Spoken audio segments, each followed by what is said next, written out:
It's my pleasure right now to introduce Reverend Diane Schmidt.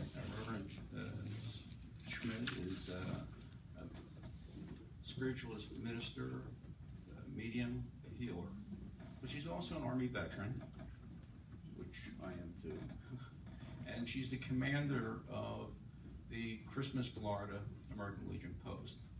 She is very involved in veterans activities and very supportive. She does a lot of volunteer hours, not just locally, but nationally. She's been involved in the national organization with the American Legion with women. She has a daughter who's also a veteran. So she's very supportive of military and the veterans, and she's a good friend. So thank you.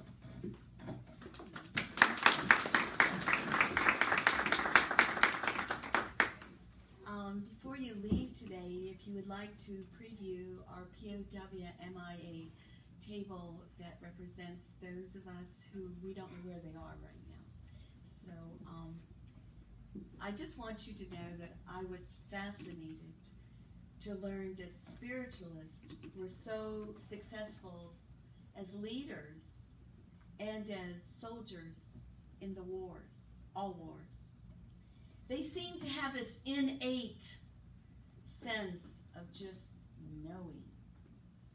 And studying the writings of Emma Floyd, her maiden name, Harding Britton, which she later gained that through marriage, who wrote Modern American Spiritualists in 1869, I was amazed about how the military took to spiritualists. She clearly defines and affirms that the bravery of spiritualists, soldiers, demonstrates clearly how bravery, compassion, and intuitive shrewdness in the battles could all be related to the fundamental principles offered by the religion spiritualism, including these soldiers. As spiritualists, our sensibilities must be turned towards service of the larger whole, rather than our own selfish needs. Whether or not we're mediums or healers or not mediums or healers, as spiritualists we can always, everywhere affirm, even only in our hearts, that those who died have never ever left, and those so-called dead have a pact with the living.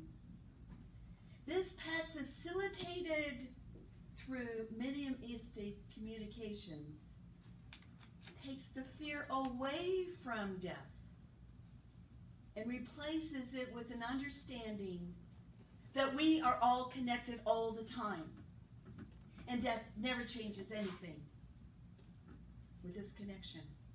The fact is critical in the time of war, when all around us, and maybe ourselves, are despairing at the depths of hatred,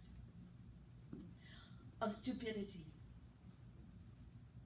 of arrogance that human kind could find. We can't deny the presence of those sad elements, can we? They're there. They're elements of reality.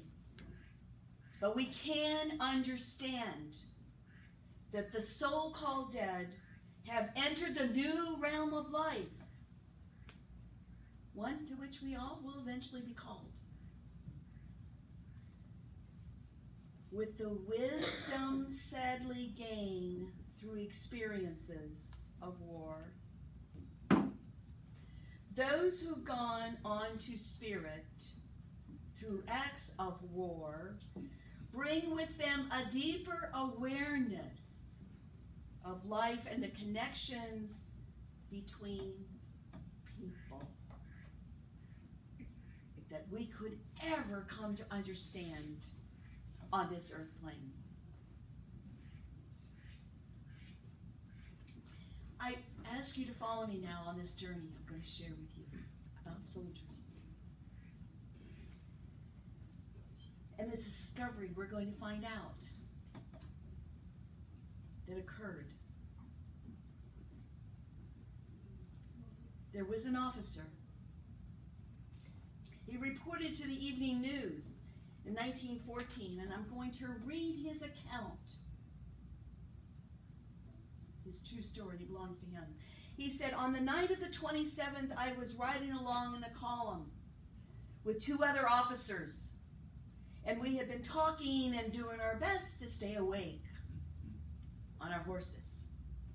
And as we rode along, I became conscious of the fact that in the fields on both sides of the road that which we were marching,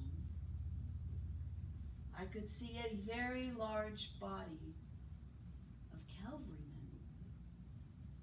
walking alongside us in the same direction and keeping level with us.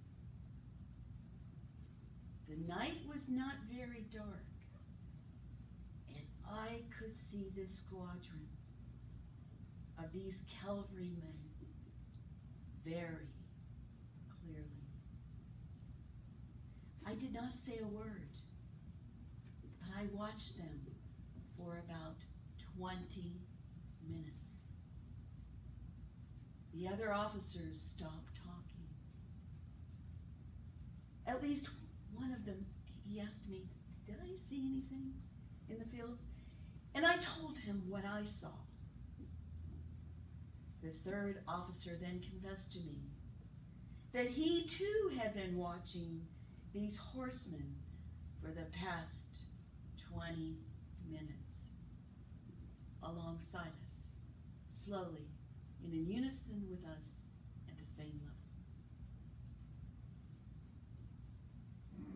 So convinced that we were, that they were really cavalry, we felt we need to stop at our next halt and talk to them. We went out. There was no one there. The night grew darker. We saw no more. The same phenomenon was seen that night, but other men in our column. Of course, we were tired and we were overtaxed, and people might say we just made it up. We didn't make that up. There were too many of us that saw it. And he goes on to say that he's totally convinced that he saw those horsemen. And he felt sure that they did not exist in his imagination. But he didn't try to attempt to explain the mystery because he just didn't know. They were there, and then they weren't. And there were too many soldiers and officers who saw it. Just another indication of what? Of the spirits of other soldiers assisting soldiers. There are numerous cases that are recorded proving that kind spirits, through their mediums, have warned the officers of the proximity of danger or the advantageous course to take in position of difficulty. The truth of these happenings and their value became obvious so that the presence of military spiritualists, especially mediums, were eagerly sought after by officers in these desperate times. Many prominent spiritualists, speakers who advocated spiritualism, became active partisans during the time of war and leaders in the war. The gallant and venerable John Pierpont, I'm sure we've heard of him in our history stories. He was a spiritualist, and he accepted the post of chaplain in one of the Massachusetts regiments that was summoned to the defense of Washington after the violent attempt in Baltimore. Baltimore was the shortest and most direct route to Washington, and folks, the most dangerous. Pierpont led his regiment through the city of Baltimore. 16 soldiers. They were not afraid. And they showed America that 16 soldiers can go through that crazy, riotous Baltimore and get to Washington alive. Thomas Gales Foster, one of the most eloquent advocates of the cause of spiritualism, was highly regarded as the war secretary, a position he held for many years. Frank White, a favorite of distinguished speaker of spiritualists, entered the Federal Army and served long and faithfully. Governor Spragg of Rhode Island, whose family were most spoken about spiritualism and supporters of spiritualism, raised and equipped out of his own money and pockets some of the most effective of Rhode Island regiments as their commanding officer. Spiritualists throughout the country have had a noble record of outstanding service on behalf of the cause of freedom. Spiritualists were eagerly sought off as recruits, even by those who didn't really have any sympathy for their type of religion, spiritualism. But these spiritualists had an uncommon way of dealing with death. They didn't fear death.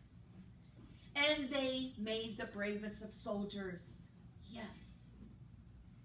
Their peculiar faith, spiritualism, well, it rendered amenable to command.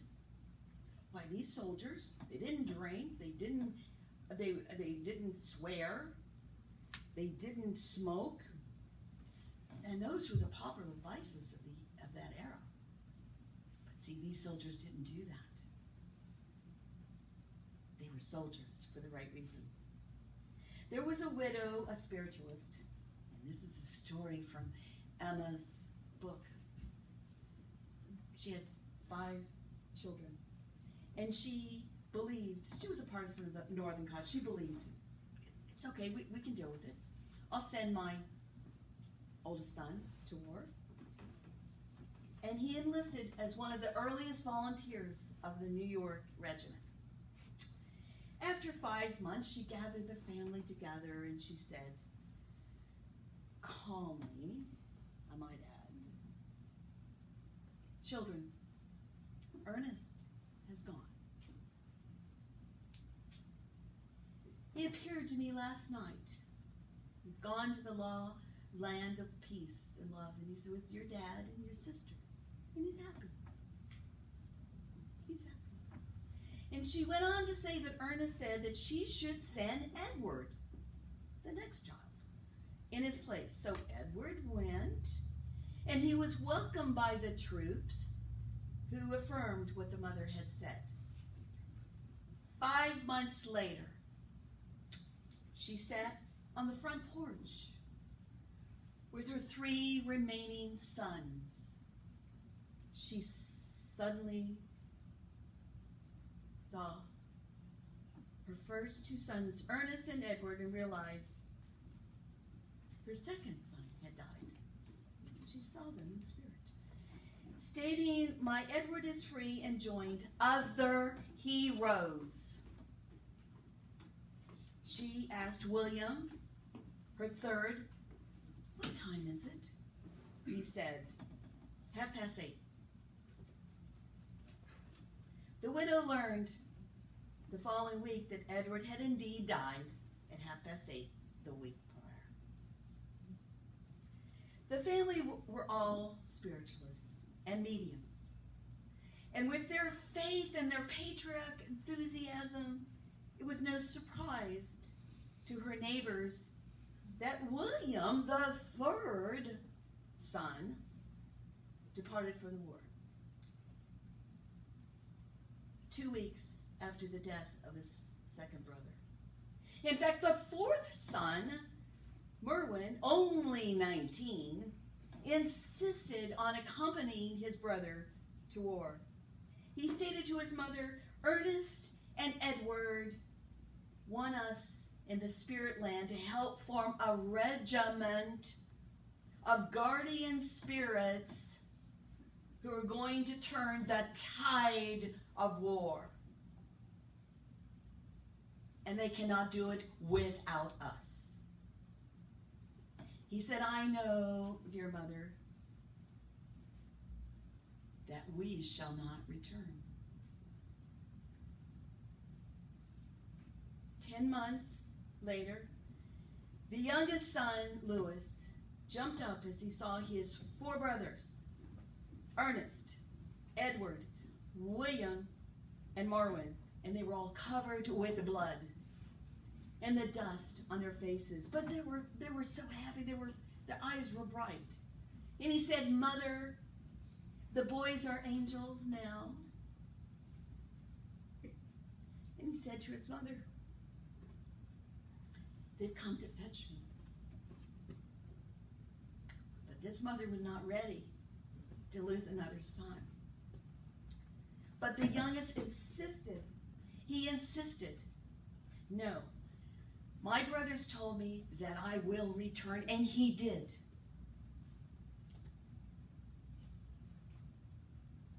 This emphasizes that spiritualism in a time of war can facilitate those here from those not here. In Germany, there's a story about a soldier who saw an officer hanging around his dugout at night, and him going, but it wasn't really real. And he saw him the next night, and he said to another soldier, come in, I want you to see this. And the officer was pointing to a spot. This is not real. He's pointing to a spot. So the next day, they dug that spot 3 feet, and they found a tunnel from Germans. At the end of the tunnel, there were explosives. There were time to blow up in 13 days. Many lives would have been lost. I have my own story to share. My own family story. My father. Joseph Richard Reed volunteered to serve in World War II. And he was signed by the general to be a driver. And that particular day, he was directed to take the chaplain to pick up the dead. True story. He's driving, and he heard a voice, turn around. So he says to the chaplain, I gotta turn around. Chaplain, oh, no, you're directed to take me to pick up the dead. Do it.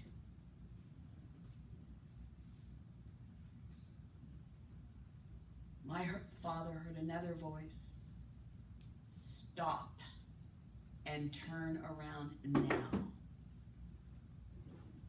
My father turned to the chaplain and said, my job is to get you back alive. He turned around, sped away, and 10 seconds later there was an explosion.